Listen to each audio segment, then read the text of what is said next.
hosts of The View. I've always thought he could win. I thought in the final stretch she might eke it out. I didn't expect it to be this resounding, and I think there are some lessons from it.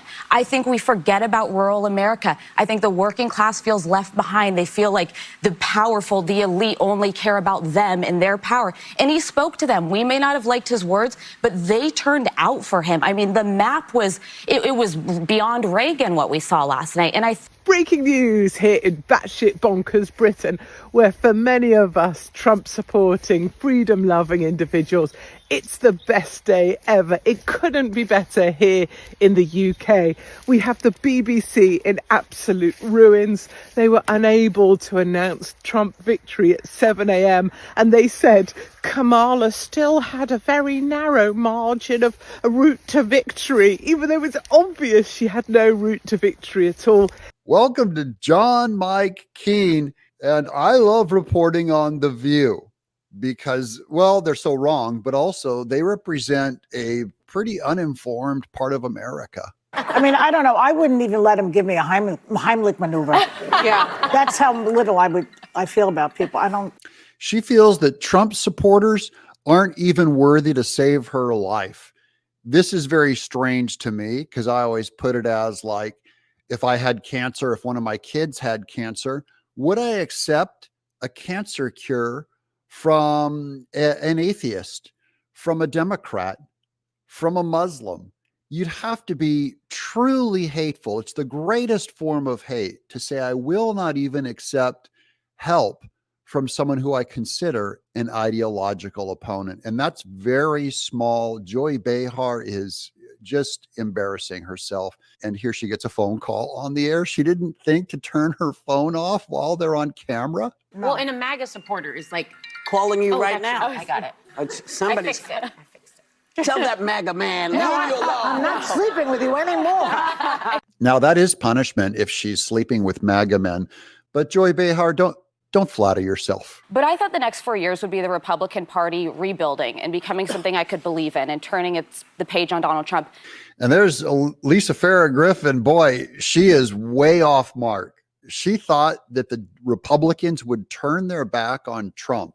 Channel 4's coverage was shite when it started and then completely collapsed, leaving the channel having to pay repeat episode of Friends or something because they had no words to speak about the glorious victory of Trump.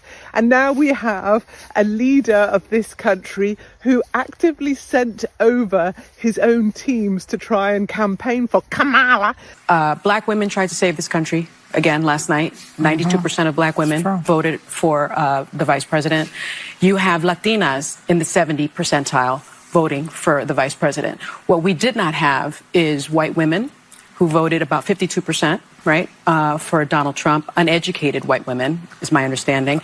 You have Latino men, actually, voting more for him. And you have, and black men was not the story. We're not the story here because they voted almost 80% for the vice president. Right. So why do you think that uneducated white women voted against their reproductive health freedoms? And why do you think Latino men voted in favor of someone that's going to deport, says he's going to deport the majority of his community? White women like being called uneducated white women. I think the economy matters, national security matters. But when you put people in these boxes, I think that's a takeaway from this race.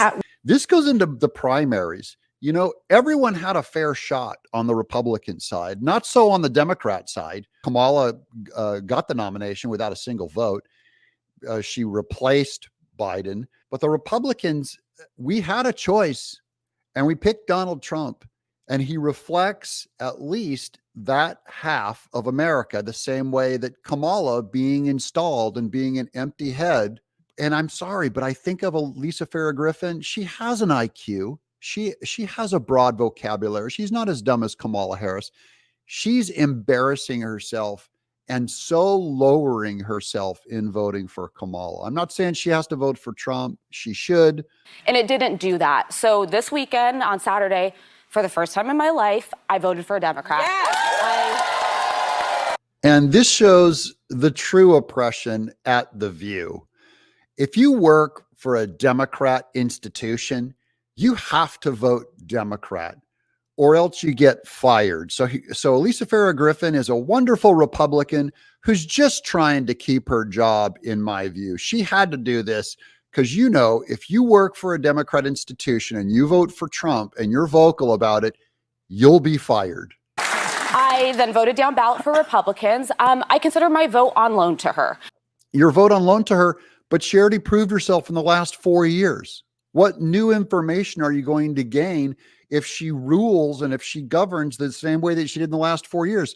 The empty head, the empty statements. That's what you voted for. That's what you put on loan. That's the evidence that you saw, and you decided to advocate for that. I'm worried about the direction that Donald Trump will take this country, and I take my own warning seriously. What I saw is very real. I don't think, as somebody I'm a Christian, I'm an American, and I'm a Republican in that order, and I need somebody who shares my values. I'm a Christian, I'm an American, I'm a Republican, also in that order. I just want to know, which of your Christian values does Kamala Harris support that Trump does not? That's the divide. And there's lots of Christians voting for Kamala Harris. Not lots, but there's some. So, she did really well in Black churches and in the South. I don't disqualify someone's salvation just because they vote for Kamala Harris. I do think that they are wrong. I need somebody who's a kind and decent person who will bring this country together. And this is, to me, the most laughable statement. There's no way Kamala Harris is going to bring this country together. Not even hypothetically. She didn't even try. On the campaign trail, she didn't just demonize Trump. She demonized Trump voters. And the Democrats told you exactly what they think. In fact, I'll go back to the beginning of this video. This is what a Kamala Harris voter is like. It's Joy Behar saying, I would not let a MAGA voter give me the Heimlich maneuver. Does that sound like the unity party to me? Elisa Farrah Griffin is not listening to the Democrats around her. She thinks that they want to unite the country, the right half of the country. I don't agree with a lot of her policies. We can criticize those down the road. And again, with those, we're not going to criticize them down the road. You voted for her.